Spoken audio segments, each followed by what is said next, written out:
Este módulo lleva el número 6, o sea, es el módulo sexto de este curso virtual sobre el debido proceso penal. Y el título es Modelo Probatorio.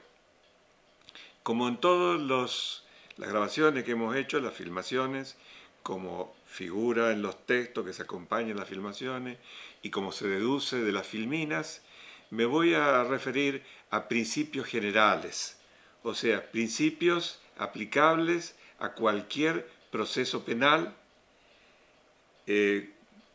tanto sea de una jurisdicción o de otra, porque obviamente cambian las reglas precisas. Pero los principios fundamentales deben siempre resplandecer porque son principios que se deducen de la Constitución Nacional. Entonces, en este módulo de modelo probatorio, lo que me importa destacar en primer lugar es que la sentencia debe basarse en las pruebas que se han producido en el juicio. Esta idea es una idea fundamental. Ustedes van a ver en el texto que yo cito a Binder en este caso, pero es una idea fundamental de que las pruebas son las pruebas que se han producido en el juicio. ¿Por qué? Porque las pruebas producidas en el juicio son las que han podido ser controladas por el imputado y por su defensor. Los sistemas procesales penales han ido cambiando en las provincias y cambiará seguramente en algún momento en la nación, pero se basan en un primer momento, que es el momento de la investigación, y en segundo momento, el más importante, es el del juicio propiamente dicho. Entonces, me interesa resaltar las pruebas válidas, las pruebas que tienen importancia y que van a decidir la sentencia, son las pruebas que se producen en el juicio, porque son aquellas pruebas que han podido ser controladas por las partes. Quiero hacer una referencia breve al sistema norteamericano, que por supuesto también tiene reflejo en la República Argentina, porque allí se dice, en principio por la doctrina, y podría también decirse tranquilamente examinando las leyes nacionales, que hay un amplio margen de discrecionalidad. O sea, en nuestro país las leyes procesales establecen cuáles son las pruebas, pero siempre dejan un marco de discrecionalidad en el juzgador y en quien va a habilitar la producción de la prueba. Este marco de discrecionalidad tiene que ser reducido necesariamente y en Estados Unidos está reducido. En Estados Unidos no solamente rigen leyes procesales, sino que también rigen reglas que establecen los propios tribunales. En aquella órbita en Estados Unidos se han desarrollado tres lineamientos principales relacionados con la prueba. En primer lugar, el de la prueba regular.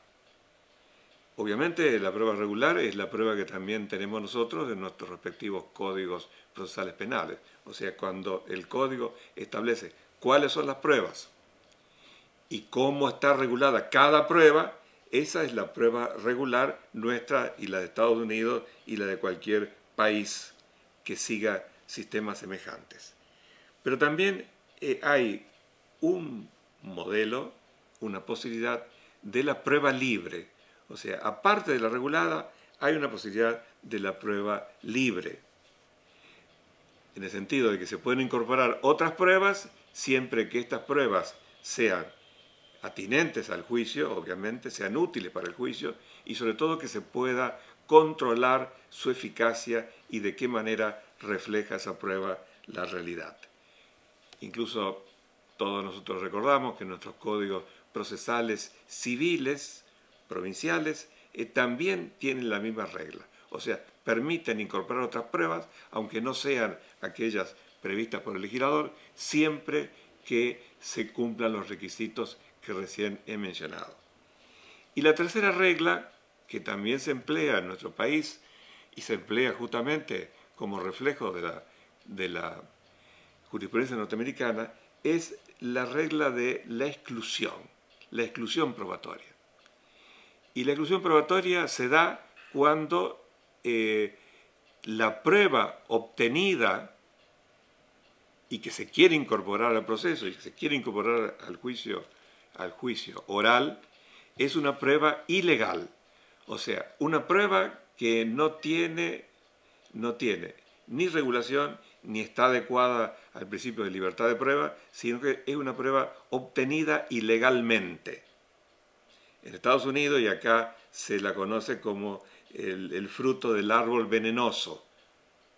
O sea, que el producto de ese árbol es una prueba que necesariamente debe excluirse del proceso porque no es válida. Yo quiero señalar, y también refiriéndome a los Estados Unidos, que esta consigna de excluir la prueba ilegal tiene algunos reflejos y algunos matices que hacen que en algún caso la prueba ilegal, que no tiene una relación directa con la que sigue, con la que continúa, también es admitida. Y la idea es, y lo dice la doctrina que refleja lo que en Estados Unidos está pasando, dice que sin perjuicio de la infección que afecta al árbol, un concreto fruto no estaría afectado, pues proviene de una rama que estaba parcialmente desgajada del tronco y en esa medida apenas afectada por el veneno. Quiere decir que en algunos casos no se excluye totalmente la prueba, sino que se la admite siempre que no esté contaminado. En suma, el sistema probatorio tiene que fundarse en la licitud y en la utilidad. Y me interesa destacar también lo siguiente. Se infringe el principio de que la prueba debe producirse en el juicio, con el control de la parte, cuando se incorporan elementos de prueba por lectura. Debería estar absolutamente prohibido, por lo que acabo de decir, la incorporación de elementos de prueba por lectura, salvo en algunos casos que sea realmente imposible reproducirlo en el juicio. Pero además hay otro vicio, que es leerle al testigo que ha suscrito una declaración mucho tiempo antes, pidiéndole que la ratifique o la rectifique. El testigo necesariamente, aunque no recuerde con el tiempo que ha pasado las circunstancias de hecho, el testigo va a decir seguramente que sí, justamente para no incurrir también en responsabilidad penal por un posible falso testimonio. Pero lo importante es que la prueba tiene que ser pura, la prueba tiene que ser producida en el juicio y sobre todo lo importante es que pueda ser controlada por las partes. Y en este sentido me voy a adelantar a lo que después vendrá en otro de los capítulos, que es necesario que las leyes penales, las leyes procesales penales y quienes las aplican aseguren la posibilidad de que la defensa tenga las mismas facultades y las mismas atribuciones que la Fiscalía. Quiere decir que pueda utilizar también la fuerza pública, como la tiene el fiscal, para poder de esa manera incorporar elementos de prueba que hagan a la exclusión de la responsabilidad o la aminoración de la responsabilidad penal. Eso es un requisito que está contemplando la posibilidad de que haya realmente un juicio justo. Y sobre todo, lo que más angustia es que no se condene a un inocente. Con esto entonces doy por terminado este módulo que dije es el módulo que se refiere al modelo probatorio y que en el esquema que hemos trazado para el curso lleva el número 6.